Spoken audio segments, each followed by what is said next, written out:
Good morning, folks. A little sun-diving comet came in the last day, disappeared behind the Soho blocking arm, and only reappeared briefly on C2 before disintegrating as it approached our star.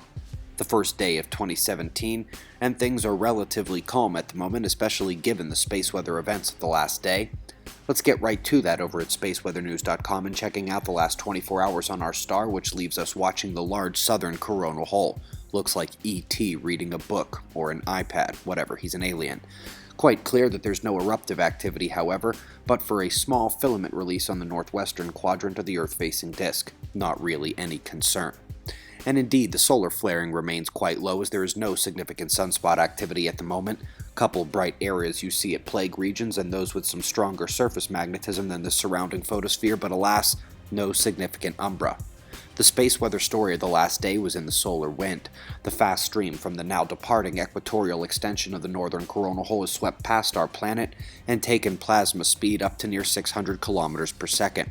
This isn't as fast as the streams we've seen lately, and thus far, it is just geomagnetic instability, KP4, that we're seeing at Earth. But within just a couple of days, we should also be seeing the influence of the southern coronal hole, extending up trans-equatorially a good ways there. This is also a good opportunity for a modest non-Earth-directed CME to have electric coupling effects today, adding to the IMF effect of the southern coronal hole on the global electric circuit and larger seismicity. How about a pleasant note to start the new year? Storms ripped through Albuquerque yesterday, but in their wake was brilliant color and a welcoming of 2017. As the clouds settled into the valley, it turned Sandia into a floating mountain, standing tall up through it with the visual trick of the clouds making it look like it was flying.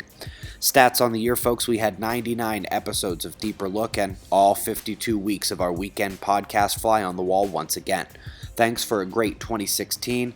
No rest for the weary, though, and even less for the impassioned. It's 4:30 a.m. in the new Valley of the Sun. Eyes open, no fear. Be safe, everyone.